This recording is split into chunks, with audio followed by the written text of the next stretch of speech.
नमस्कार, सवाल पब्लिक का स्पेशल एडिशन देख रहे हैं आप। आपके साथ मैं हूं श्वेता भट्टाचार्य। दुनिया के सबसे बड़े मुस्लिम आबादी वाले देश इंडोनेशिया में आज ओम नमः शिवाय की अनुगूंज सुनाई दी जब पीएम मोदी अपने मित्र और इंडोनेशिया के राष्ट्रपति प्रबोवो सुबियांतो के साथ 1000 साल पुराने ऐतिहासिक प्रम्बानन मंदिर में दर्शन पूजन करने के लिए पहुंचे। भारत इंडोनेशिया सरकार के साथ मिलकर इस मंदिर को संरक्षित करने की दिशा में काम करेगा।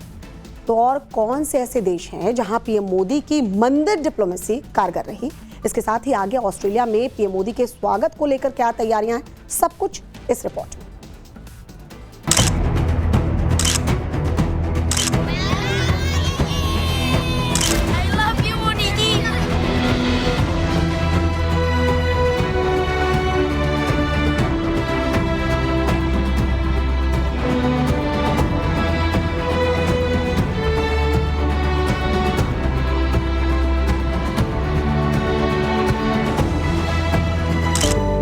आज सुबह प्रेसिडेंट प्रबोवो ने कॉपीराइट की बात कही थी। मैं उन्हें यही कहूंगा, इस प्रेम पर, इस स्नेह पर, इस दोस्ती पर, इस आदर भाव पर किसी का कॉपीराइट हो ही नहीं सकता।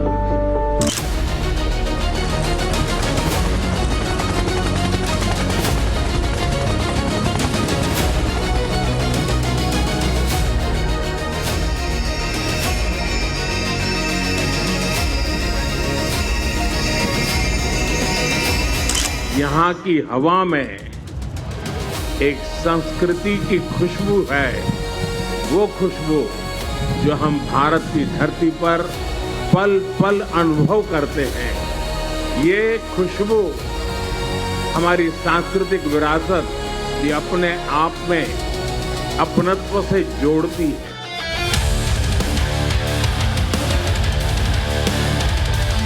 Just before I made my state visit to India, I had what is called a genome sequencing test, and I found out I had Indian DNA.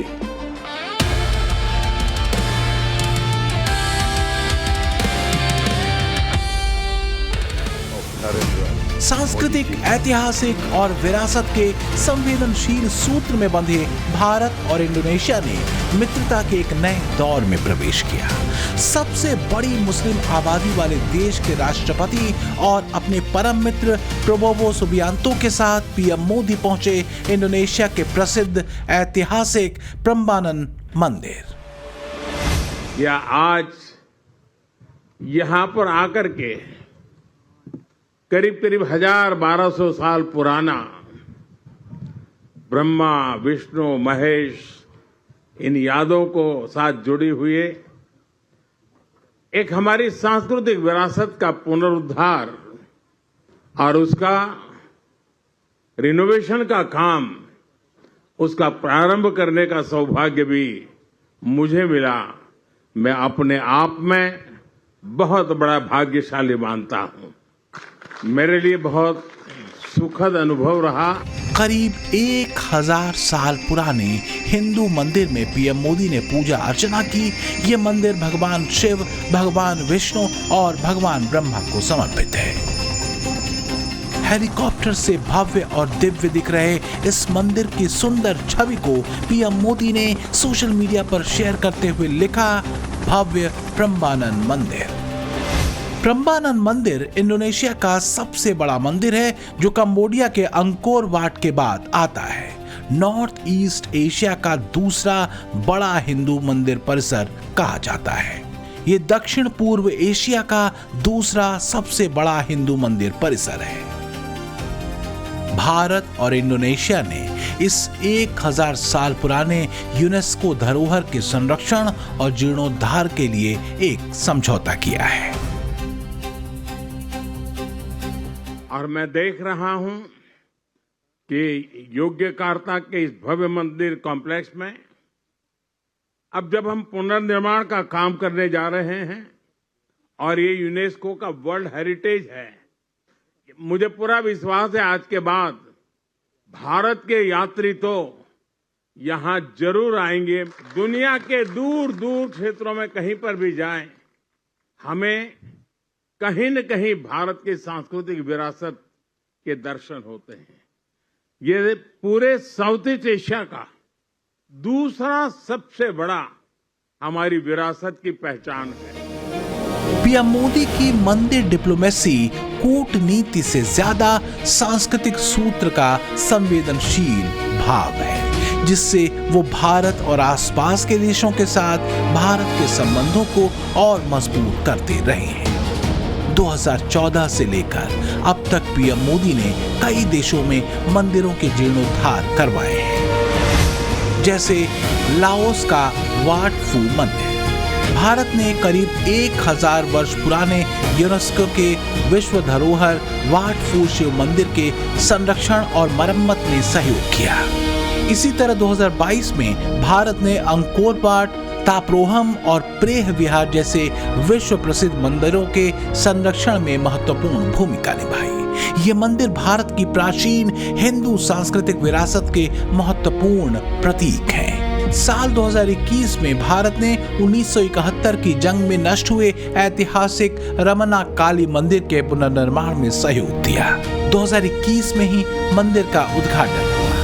2020 में भारत ने बांग्लादेश के लगभग 300 साल पुराने जॉय काली माता मंदिर के पुनर्निर्माण के लिए आर्थिक सहायता दी। तो वहीं 2019 में बहरीन में पीएम मोदी की यात्रा के दौरान 200 वर्ष पुराने श्रीनाथ जी मंदिर के पुनर्विकास परियोजना का उद्घाटन हुआ। ये खाड़ी क्षेत्र के सबसे पुराने हिंदू मंदिरों में से एक है। 2015 के बाद भारत ने नेपाल के भीतर 50 मिलियन अमेरिकी डॉलर की सहायता से 28 ऐतिहासिक स्थलों के संरक्षण का काम शुरू किया। इनमें सेतो मच्छिंद्रनाथ मंदिर और बुद्धा नीलकंठ मंदिर धर्मशाला जैसे प्रमुख स्थल शामिल हैं। 2017 में भारत ने भूकंप से क्षतिग्रस्त म्यांमार के बागान के 12 ऐतिहासिक पैगोडा और प्रसिद्ध आनंद मंदिर के संरक्षण और पुनर्निर्माण में मदद की। 2015 में भारत ने श्रीलंका के प्राचीन शिव मंदिर तिरुकेतीश्वरम के जीर्णोद्धार के लिए अनुदान सहायता दी। ये भगवान शिव को समर्पित श्रीलंका के 5 प्राचीन पंच ईश्वरम मंदिरों में से एक है। तो वहीं 2014 में भारत ने यूनेस्को विश्व धरोहर माईसॉन मंदिर परिसर के संरक्षण और पुनर्स्थापना का कार्य शुरू किया। ये प्राचीन चंपा साम्राज्य का प्रमुख शिव मंदिर परिसर था, जो वियतनाम में है। इंडोनेशिया के बाद पीएम मोदी अब अपनी अगली मंजिल पर है और ये है ऑस्ट्रेलिया। इससे पहले पीएम मोदी ऑस्ट्रेलिया गए थे 3 साल पहले 2023 के मई महीने में, जब सिडनी में पीएम मोदी का भव्य स्वागत करते हुए ऑस्ट्रेलियाई पीएम एल्बनीज ने कहा था, I get to speak to some pretty big crowds as Prime Minister, but I have to say that the warmth and the energy here tonight is absolutely second to none.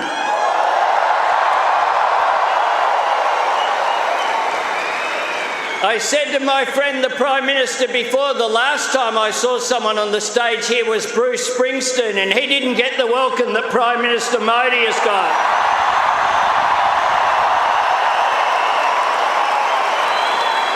Prime Minister Modi is the boss. सच ये है कि 2023 के बाद भारत और Australia की साझेदारी केवल कूटनीतिक संबंधों तक सीमित नहीं रही, बल्कि अब ये रक्षा, इंडो पैसिफिक सुरक्षा, व्यापार, क्रिटिकल मिनरल्स, शिक्षा, ऊर्जा और तकनीक तक फैल गई है। दोनों देश अब एक दूसरे को इंडो पैसिफिक में भरोसेमंद रणनीतिक साझेदार के तौर पर देखते हैं। I mean, the truth is that we live in an unpredictable world. And in that unpredictability, Australia and India have remained firm partners and strengthened their partnership. PM Modi का इंडोनेशिया, ऑस्ट्रेलिया और फिर न्यूजीलैंड का दौरा सिर्फ कूटनीतिक नजरिए से नहीं देखा जा रहा, बल्कि इसे भारत के इंडो पैसिफिक में रणनीतिक प्रदर्शन के रूप में भी देखा जा रहा है, जिसका संदेश सीधा और साफ है। इंडो पैसिफिक में भारत एक स्वाभाविक और भरोसेमंद मित्र है। भारत दुनिया का वो देश है जो विस्तारवाद नहीं, विकासवाद की नीति पर चलता है, और इसलिए हम भारत में कहते हैं सबका साथ सबका विकास, together with all, development for all. तो मोदी का सूत्र है सबका साथ सबका विकास और ट्रंप का सूत्र है अपना हित सत्ता भाड़ में जाए जनता। अब देखिए एक बार फिर ट्रंप ने ईरान के साथ शांति समझौते को लेकर पलटी मारी है। Is the ceasefire done? Is the MOU dead? It's a very interesting question. To me, I think it's over. I don't want to deal with them anymore. They're scum. You know what scum is? They're scum. They're sick people. They're led by sick people. And they're vicious, violent people. And if they had a nuclear weapon, they'd use it. As far as I'm concerned, it's over. I'll speak to our negotiators. They want to negotiate. They're good people. तब जब Trump के इसी अस्थिर दिमाग ने पूरी दुनिया को अस्थिरता और अविश्वास के दौर में ला खड़ा किया है, जब जिनपिंग के विस्तारवादी फितूर ने इंडो पैसिफिक के कई देशों को चिंता में डाल रखा है, तब दुनिया का भरोसा मित्र मोदी और उनके सूत्र वसुधैव कुटुंबकम पर है। पिछले दिनों ऑस्ट्रेलियाई पीएम एंथनी अल्बनीज ने अपने मित्र पीएम मोदी से मुलाकात का जिक्र वहां की संसद में किया था। इंडोनेशिया में शानदार और गर्मजोशी से भरे स्वागत के बाद ऑस्ट्रेलिया का मेलबर्न स्टेडियम पीएम मोदी के भव्य स्वागत के लिए तैयार है, जहां 30,000 से ज्यादा लोगों के पहुंचने की संभावना है। संदेश बहुत सीधा और साफ है कि भारत अपने मित्र देशों के साथ रणनीतिक तौर पर एक नए ग्लोबल ऑर्डर को सेट कर रहा है, और दुनिया देख रही है कि पीएम मोदी का मित्रता सूत्र सिद्ध है। Prime Minister Modi is the boss. Bureau report, times now, Navbharat. Hindustan में मॉनसून की दस्तक के साथ ही तबाही के मंजर नजर आ रहे हैं। नदियां उफान पर हैं, सड़कें सैलाब बनी हुई हैं, कई जगह मंदिर, मकान, दुकान सब सैलाब में डूबे हुए हैं। महाराष्ट्र से लेकर गुजरात तक, दिल्ली से लेकर यूपी तक आफत बरस रही है। पहाड़ी इलाकों में बादल फाड़ बारिश हो रही है। देखिए बाढ़ बारिश पर ऑल इंडिया ये रिपोर्ट।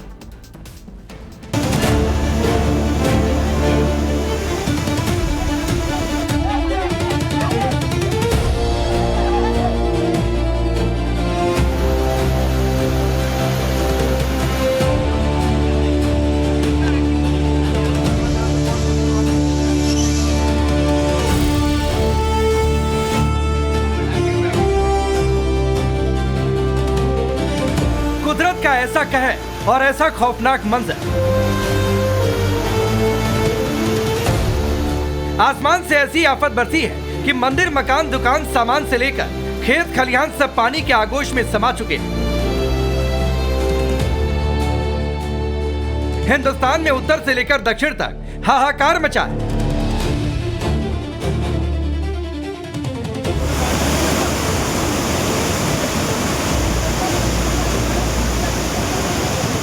लहरों के तांडव की इस गूंज को सुनिए। तस्वीरें पुणे के मुल्शी तालुके की, जहां मूसलाधार बारिश ने घोटावड़े के प्राचीन वरदायनी मंदिर को पूरी तरह पानी में डुबो दिया। मंदिर के ठीक बीचों बीच तेज लहरें और धारा बह रही, चारों तरफ पानी ही पानी है। भक्तों की आस्था उफान मारती लहरों की जद में है। पूरे पुणे में नदियां उफान पर है। इस मंदिर के अलावा कई मंदिर पानी के आगोश में डूबे हुए हैं।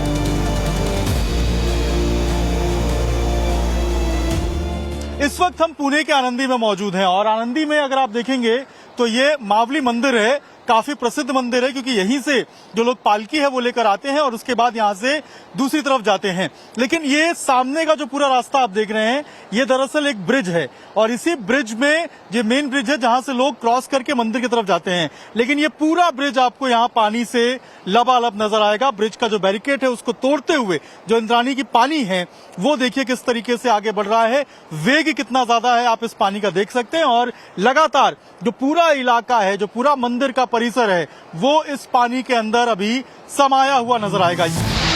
अब मुंबई के अंधेरी इलाके की इन तस्वीरों को देखिए। इस बार भी मानसून में मुंबई पानी पानी हो चुका है। सड़कें सैलाब बन गई, गाड़ियां पानी में आधा डूबी दिखाई दे रही। बारिश का पानी तेजी से सड़कों पर बह रहा है, जिसकी वजह से ट्रैफिक पूरी तरह ठप पड़ चुका है। दुकानें, बस स्टॉप और निचली मंजिलों में पानी घुस चुका है। मुंबईकर इस बारिश के कहर से परेशान है। अंधेरी की बिजी सड़कें अब पानी के विशाल तालाब में तब्दील हो गई और इस वजह से ड्रेनेज सिस्टम की नाकामी एक बार फिर सामने आ चुकी है। मुंबई, पुणे और लोनावला समेत कई इलाकों में आसमान फटने जैसी बारिश हो रही। सड़कें नदियों में तब्दील हो चुकी हैं और इस वजह से लोनावला की फेमस हुडा कॉलोनी पानी पानी हो गई। घरों में कई फीट तक पानी घुस चुका है। फ्रिज, टीवी और जरूरी सामान सब लहरों की भेंट चढ़ चुके हैं। लोग मजबूरन दूसरी और तीसरी मंजिल पर शरण ले रहे हैं। ऐसे जो स्थिति है वो आपको हम दिखा रहे हैं और सोचिए कि घुटने के ऊपर तक जो पानी है वो यहाँ पर आ गया है और नीचे का जो मंजिल है यानी कि जो ग्राउंड फ्लोर है वो पूरी तरीके से पानी में भरा हुआ है, जलमग्न है। और यही कारण है कि लोगों को जो खासा परेशानी है वो इससे हो रही है। ये तमाम वो घर हैं और इस वक्त जब हम रिपोर्ट करके आपको दिखा रहे हैं तब भी यहाँ पर जोरदार बारिश हो रही है। और एक बार तस्वीरों में भी आपको हम दिखाएंगे कि क्या हालात हैं और किस तरीके से कुछ लोग जो यहाँ पर रह रहे हैं वो यहाँ पर कोशिश कर रहे हैं कि दूसरे तीसरे मंजिल के ऊपर जाकर अपने आप को जो है वो रखे। देखिए यहाँ भी अगर आप देखेंगे तो ये दूसरे मंजिल पे यहाँ पर अपना जो ठिकाना है वो बनाकर रखे हुए, क्योंकि यहाँ पर जो हालात हैं वो बिल्कुल भी अभी सामान्य नहीं हुए हैं। महाराष्ट्र के रायगढ़ में हालात ऐसे हैं जैसे बादल फट पड़ा है। जिले का करजत तालुका तो टापू में बदल चुका है। खबर है कि मोगराज ग्राम के पास 30 से 35 साल पुराना बांध टूट गया। इससे भारी मात्रा में पानी का तेज बहाव शुरू हो गया। मुख्य सड़क पानी में डूब जाने से मोगराज, राजपेट, जाबरुंग समेत करीब 15 गांवों का सड़क संपर्क पूरी तरह कट चुका है। वहीं धान के खेतों में पानी घुसने से किसानों को भारी नुकसान पहुंचा है।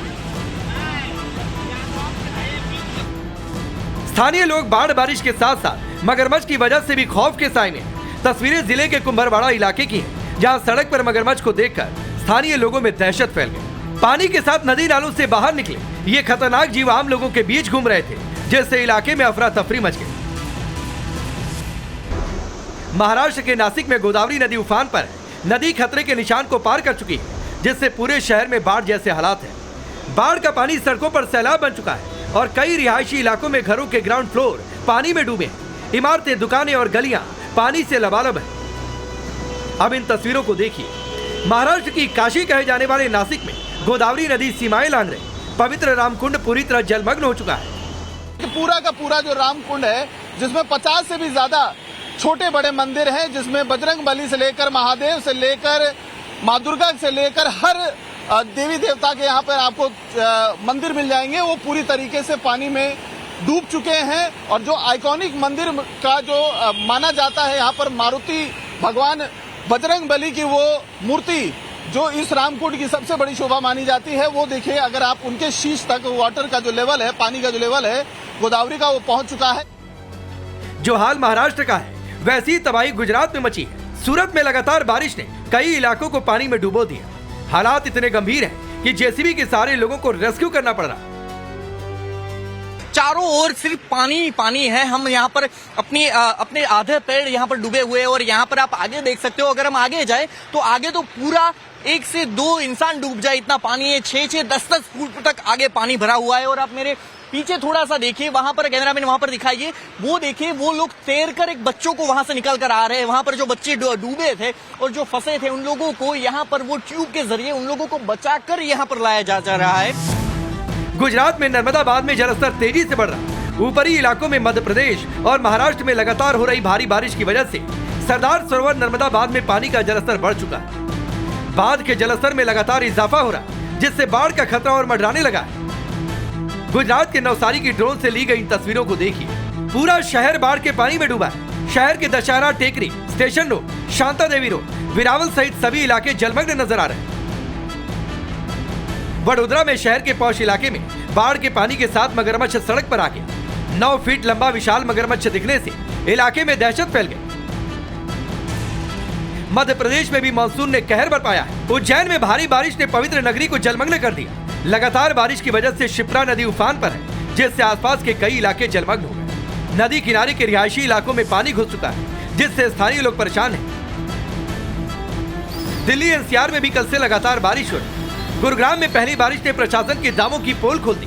तस्वीरें नरसिंहपुर इलाके के NH 48 की, जहां मानसून की पहली भारी बारिश की वजह से सड़क धंस गई, जिसकी वजह से जयपुर हाईवे पर भारी ट्रैफिक जाम लग गया।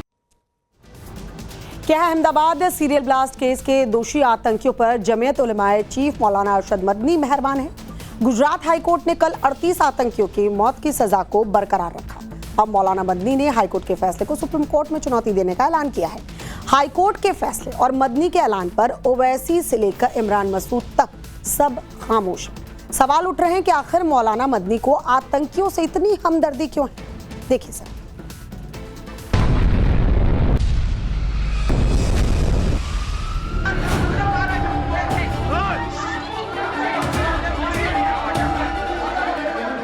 भारत ही नहीं लेकिन दुनिया के शांति प्रिय देशों के लिए ये एक ऐतिहासिक फैसला है।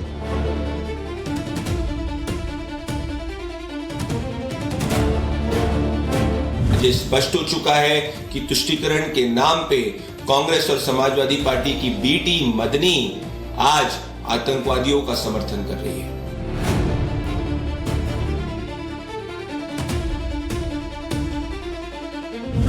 जो नागरिक का कानूनी अधिकार है उस पे हम उसका उपयोग कर रहे हैं। क्या खुद को मुसलमानों का सबसे बड़ा रहनुमा मानने वाले जमीयत चीफ मौलाना मदनी इस्लाम के नाम पर आतंकियों की पैरवी करेंगे? सवाल ये भी है कि आखिर मौलाना मदनी को बेगुनाह लोगों का खून बहाने वाले आतंकियों से इतनी हमदर्दी क्यों है? ये सवाल इसलिए उठ रहे हैं क्योंकि 2008 के अहमदाबाद सीरियल ब्लास्ट मामले में गुजरात हाईकोर्ट ने बड़ा फैसला सुनाया। हाईकोर्ट के इसी फैसले पर मौलाना मदनी आग बबूला हो गए। फैसले के तुरंत बाद सोशल मीडिया एक्स पर पोस्ट करते हुए लिखा, जमीयत उलेमाए हिंद इस फैसले को सुप्रीम कोर्ट में चुनौती देगी। अहमदाबाद बम विस्फोट मामले में गुजरात हाईकोर्ट द्वारा 38 दोषियों की फांसी तथा 11 दोषियों की उम्र कैद की सजा को बरकरार रखने का फैसला अत्यंत अप्रत्याशित और निराशाजनक है। जमीयत उलेमाए हिंद इस निर्णय को सर्वोच्च न्यायालय में चुनौती देगा। हमारी पहली प्राथमिकता 38 दोषियों की फांसी की सजा पर तत्काल रोक प्राप्त करना है, जिसके लिए वरिष्ठ आपराधिक कानून विशेषज्ञ अधिवक्ताओं को आवश्यक कानूनी कार्रवाई शुरू करने के निर्देश दे दिए गए हैं। मौलाना मदनी यहीं नहीं रुके, अक्षरधाम मंदिर धमाके का उदाहरण दिया और लिखा, जमीयत उलेमाए हिंद इन सभी मामलों की पूरी मजबूती से कानूनी पैरवी करेगी और हमें पूरा विश्वास है कि सर्वोच्च न्यायालय तथ्यों और साक्ष्यों के आधार पर न्याय करेगा। हमें उम्मीद है कि इन 38 लोगों को फांसी की सजा से राहत मिलेगी तथा संबंधित मामलों में न्याय सुनिश्चित होगा, इंशाअल्लाह। कानून के मुताबिक निचली कोर्ट के फैसले को चुनौती देने का अधिकार हर किसी को है, लेकिन सवाल है कि जिन आतंकियों ने बेगुनाहों का कत्ल किया, 70 मिनट में ताबड़तोड़ बम धमाके किए, 56 लोग मारे गए, 200 से ज्यादा घायल हुए, उन आतंकियों की पैरवी के लिए मौलाना मदनी इतने उतावले क्यों हो रहे हैं? क्या मजहब के नाम पर और तुष्टीकरण की राजनीति के लिए मदनी इन आतंकियों पर मेहरबान हो रहे हैं? बीजेपी मौलाना मदनी के इस फैसले पर सवाल उठा रही है। बीजेपी का आरोप है कि कांग्रेस और समाजवादी पार्टी की बी टीम बनकर मदनी तुष्टीकरण की राजनीति के लिए आतंकियों को बचाने में लगी हुई है।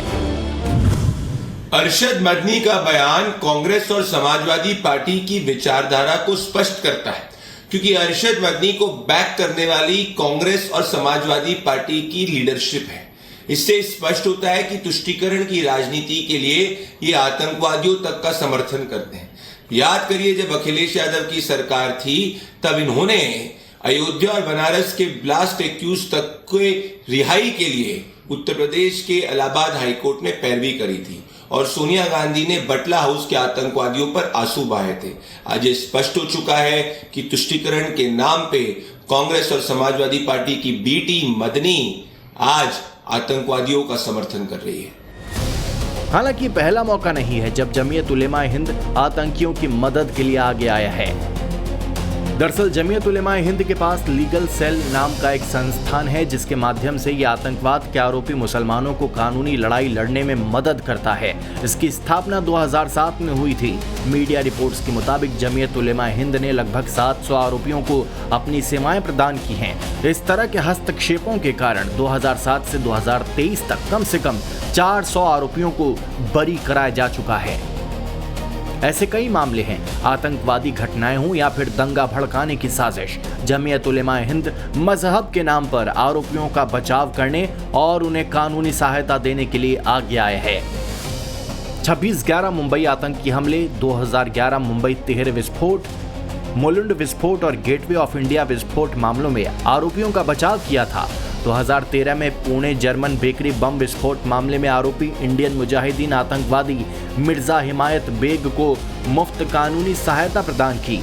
2019 में हिंदू नेता कमलेश तिवारी के हत्यारों को हर संभव कानूनी और वित्तीय सहायता देने का ऐलान भी किया था।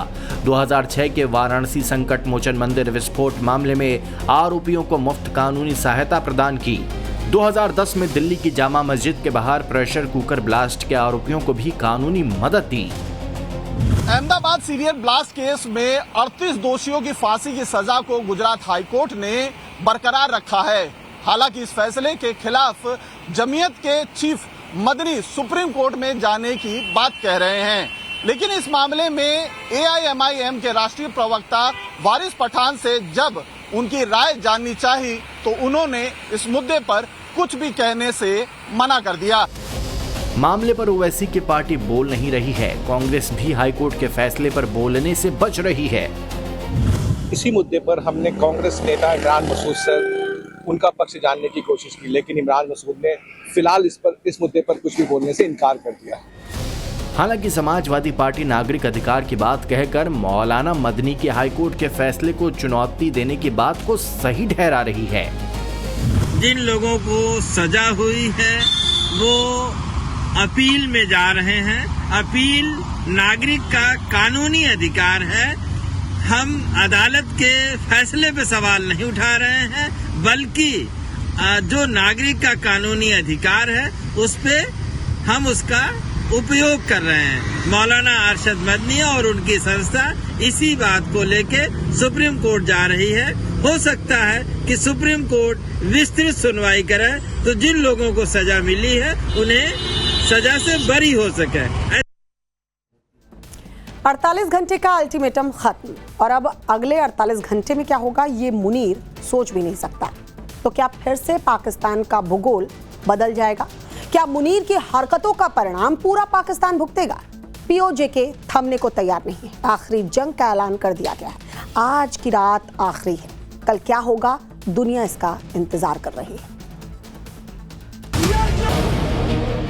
POJ की डेडलाइन खत्म हो रही है। आज की रात और फिर कल का दिन ये तय करेगा कि पाकिस्तान का इतिहास कितना बदलेगा और भूगोल पर क्या असर होने वाला है। लगभग महीने भर का संघर्ष, नारों का जोर और शहबाज मुनीर के खिलाफ बगावती शोर क्या किसी ऐसे परिणाम तक पहुंचेगा जहां से पाकिस्तान के वापस लौटने के दरवाजे बंद हो जाएंगे?